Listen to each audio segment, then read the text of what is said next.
નમસ્કાર friends, Gujarat jobs YouTube ચેનલમાં આપનું હાર્દિક સ્વાગત છે. વિદ્યાર્થી મિત્રો, અમારી ચેનલ પર સરકારી ભરતીને લઈને તમામ અપડેટ આપવામાં આવે છે. જો તમે અમારી ચેનલ ઉપર નવા હો અને સરકારી ભરતીની તમામ અપડેટ મેળવવા માંગતા હો તો પ્લીઝ અમારી ચેનલને સબસ્ક્રાઇબ તેમજ બાજુમાં આપેલ બેલ આઇકોન પર ક્લિક કરી દેજો, જેનાથી સરકારી ભરતીની અપડેટ આપને મળતી રહેશે. માય ડિયર ફ્રેન્ડ્સ, આજનો ટોપિક છે સરહદ ડેરી ભરતી એટલે કે ધોરણ 10 પાસ ઉમેદવારો માટે એક સારા પગારની નોકરીની સુવર્ણ તક છે. તો ચાલો જોઈએ સંપૂર્ણ ઓફિશિયલ. આપ જોઈ શકો છો સરહદ ડેરીનું નોટિફિકેશન છે. અરજી કઈ રીતે કરવાની છે તો એ મહત્વની વિગતો છે. એ નોટિફિકેશનની લિંક છે એ હું ડિસ્ક્રિપ્શનમાં આપી દઉં છું. આ ડેરી છે એ અંજાર કચ્છ છે. 37 એ મોબાઈલ નંબર પણ આપેલો છે અને ઈમેલ આઈડી પર પણ કોન્ટેક્ટ કરી શકો છો. સરહદ ડેરીનો પણ જે પગાર ધોરણ છે એ નોટિફિકેશનમાં કોઈ સ્પષ્ટતા નથી, પરંતુ આપેલ ઈમેલ અને નંબર પર આપ સંપર્ક કરી શકો છો. અરજી કઈ રીતે કરવાની છે તો અરજી કરવાની જે લિંક છે એ હું આપને ડિસ્ક્રિપ્શનમાં આપી દઉં છું, તથા તમે પણ વાંચી શકો છો career.sarhaddaily.co.in. ત્યારબાદ નોટિફિકેશનની વાત કરવામાં આવે તો જગ્યાઓ અરજી તમામ નોટિફિકેશન માટે લિંક ડિસ્ક્રિપ્શનમાં આપી દઉં છું, તેના પર જ ક્લિક કરવાનું રહેશે. પોસ્ટની વાત કરવામાં આવે તો જુનિયર ટેકનિકલ ઓફિસર છે, જેમાં ડેરી ફૂડ ટેકનોલોજીમાં આપણે પોસ્ટ ગ્રેજ્યુએશન અથવા ગ્રેજ્યુએટની ડિગ્રી મેળવી લેવું જોઈએ. અનુભવ હોવો જોઈએ. બિન અનુભવી પણ અરજી કરી શકાય છે.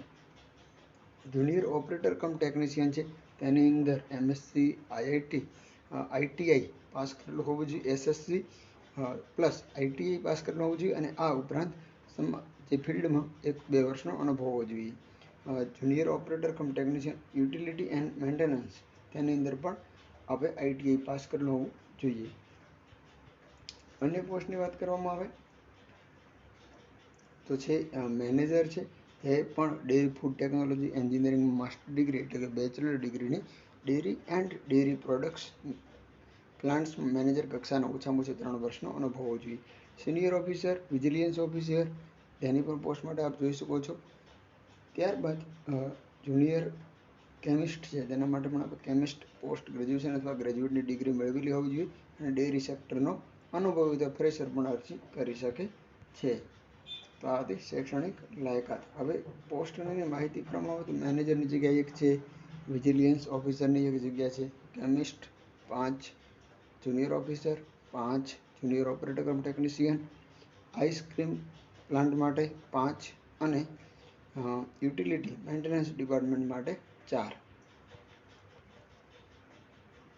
ત્યારબાદ ભરતીની સમગ્ર માહિતી કરીએ તો કચ્છ જિલ્લાની આ દૂધ ઉત્પાદન લિમિટેડ સરહદ ડેરી, પોસ્ટ વિવિધ, 21 જગ્યાઓ છે. છેલ્લી તારીખ છે 25/4/2024. ઓનલાઈન મોડથી અરજી કરવાની રહેશે અને જેની લિંક ડિસ્ક્રિપ્શનમાં હું આપને આપી દઉં છું. તો આ હતી સરહદ ડેરીની ભરતી. આવી સરકારી ભરતી તેમજ સહકારીની ભરતીની તમામ અપડેટ સાથે ફરી મળતા રહીશું. Thank you so much for watching this video. જય હિન્દ.